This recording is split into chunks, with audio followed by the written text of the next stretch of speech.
Hello y'all. Today we're going to be looking at the autopsy report of Alex Cox, brother of Lori Vallow, who is currently on trial for multiple counts of murder, including her daughter Tylee, her adopted son JJ, Chad Daybell's wife Tammy, her ex-husband Charles Vallow, and Lord knows what else she got up to.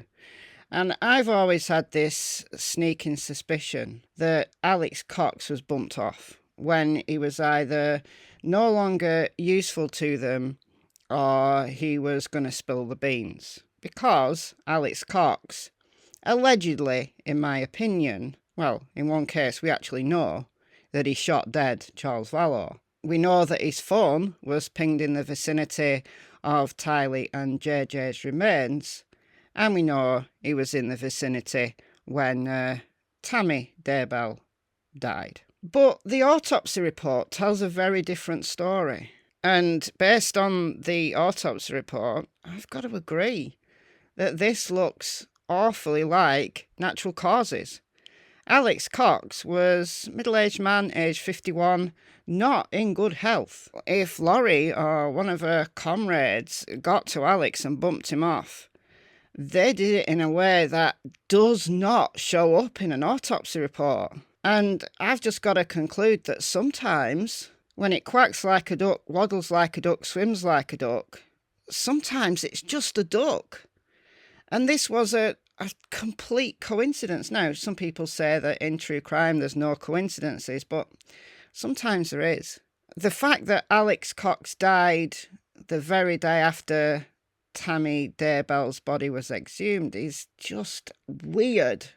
But we're going to go through the autopsy report, so let me know what you think in the comments. Now, I'm not a medical professional, but I can read an autopsy report. In fact, I've got a whole playlist on autopsy reports. I know they're not everybody's thing. I'm fascinated by them. I've learned how to read one. I know basic medical terminology, and so I can explain this. Now, what Gilbert Police Department released was like nearly 60 pages of police reports, just to familiarise yourself with Alex Cox and what happened to him. Just going to read through, not word for word, but just going to read through one of the responding officers' reports here. I'm going to choose one that has a little bit more detail in than some of the others.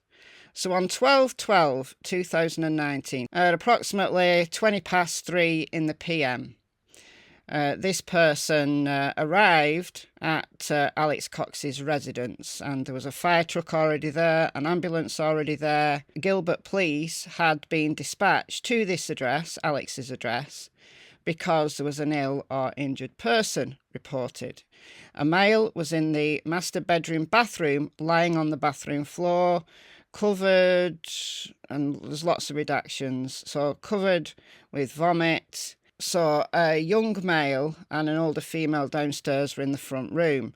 So the young male was the one who found Alex, and this is Zulema's son, 25 years old, Joseph Lopez. And the woman was Alex Cox's new wife, Zulema, who, if you've been following Lori Vallow's trial, she's been on the stand and she has been throwing out some truth bombs, like major truth bombs. Her testimony's been really interesting, but she was a friend of Lori Vallow and Chad Daybell, which makes me suspicious in itself. It really does.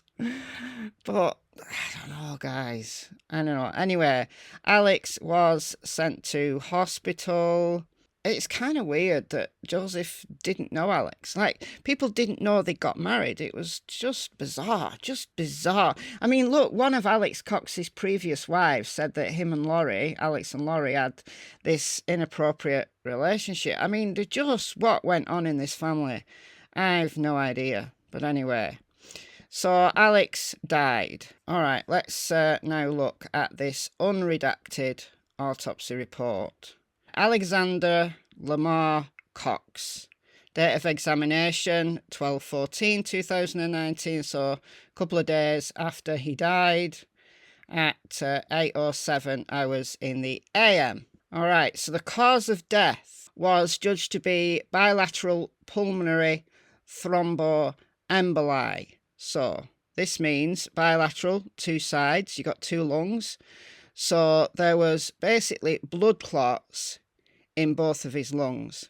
Also a contributing cause of death was atherosclerosis, which is a build-up of plaque, like calcified plaques, in your cardiovascular system, in your heart, in your arteries. And also he was suffering from high blood pressure.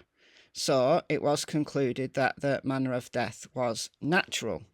But he wasn't a well man. He had other things going on as well. Not that would have killed him, but still, as we said, he's got blood clots in his lungs, atherosclerotic and hypertensive cardiovascular disease. His heart was huge, 525 grams. That's huge. This was severe heart disease. Your heart's a muscle, right? When it's struggling to work, it enlarges.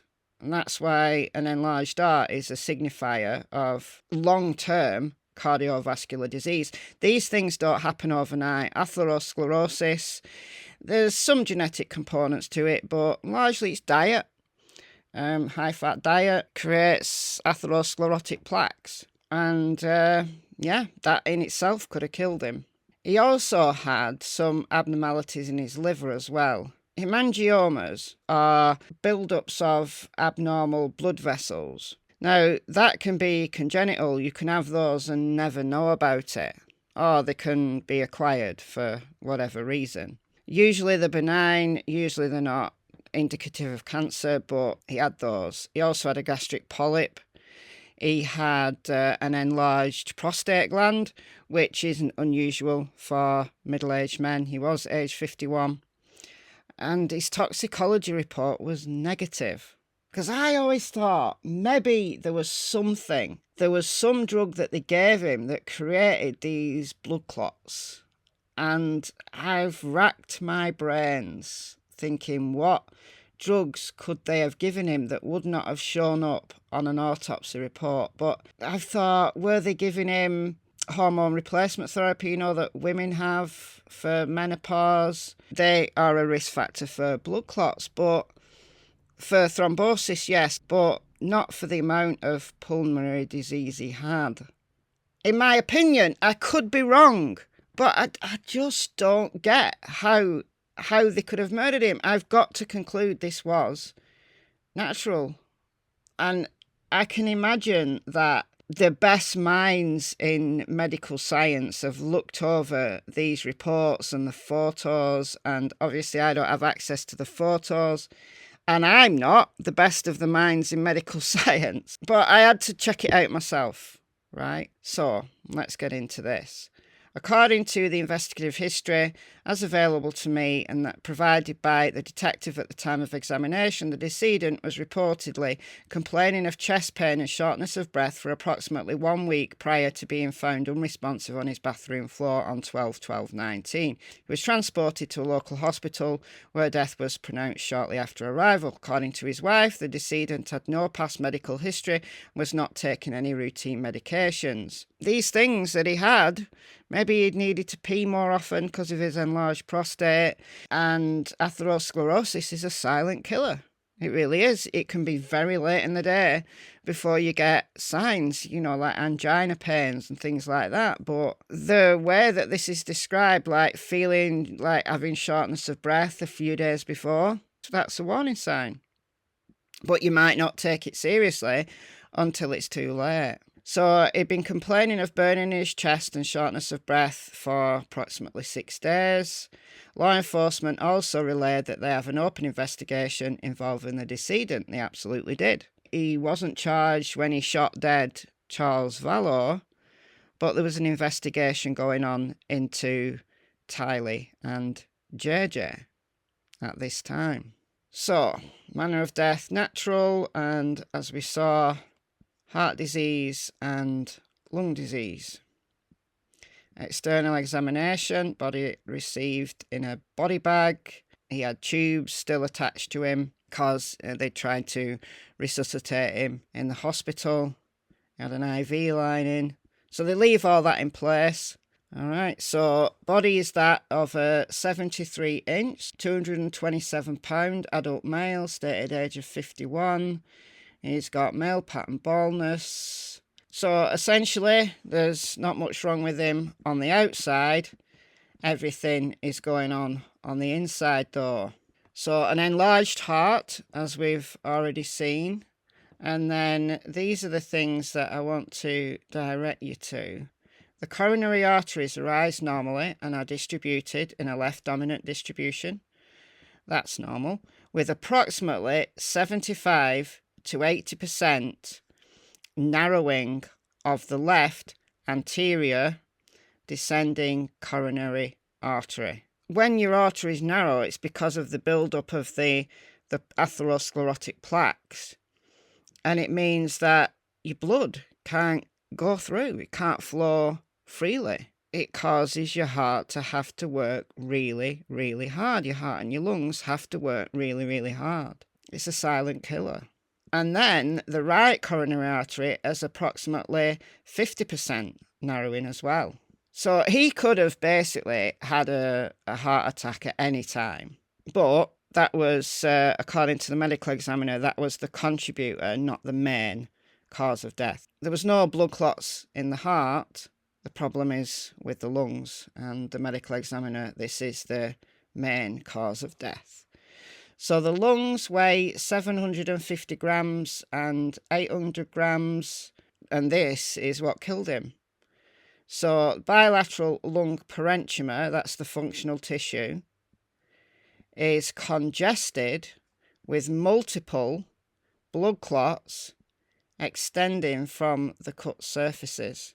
And the pulmonary arteries are basically clogged with sticky blood clots, which extend from the pulmonary trunk into the little arterioles, which are the little blood vessels that go inside your lungs. That is some serious blood clotting, that. I'm not surprised he had shortness of breath. The bilateral bronchi are open. However, they contain thick mucus intermixed with gastric contents and also some fluid. So he had fluid in his lungs, and he'd been sick and he'd breathed it back in. So apart from the gastric polyp, which honestly probably didn't even know he got because there was no surrounding inflammation or ulceration. So in the liver, there's 3 distinct, fairly well-formed dark red to purple lesions in the right dome of the liver, up to 2 centimetres in maximum dimension. And as we said, these are kind of build-ups of, they're not tumours, they're like abnormal blood vessels. So genitourinary system, spleen is fine. Endocrine system, thyroid and adrenal glands are fine. Neck, fine. Not been strangled. Musculoskeletal system, normal. So the anatomy of the brain was normal. So on microscopic examination, we've already mentioned the atherosclerosis and the blood clots. He had a little bit of kidney damage as well. Hypertensive vascular changes in his kidneys. Tested positive for caffeine and, interestingly, naloxone, which is what you take or what you're given when you've taken too many opioids. So that's interesting. His electrolytes, they tested his vitreous fluid, which is in the eyeball, and these are normal levels, and that was it. The lab that did this tox report gives you the code for the test, and then you can look on their website as to everything that they tested. So I've done that. 1919FL is the electrolytes in vitreous humour test. And then the big one is this, 8042B. this tests a bunch. Like, they don't put all of what they tested in the autopsy report, because it would just be pages and pages and pages. That's why they give you the code. Then you can just go onto their website and look it up.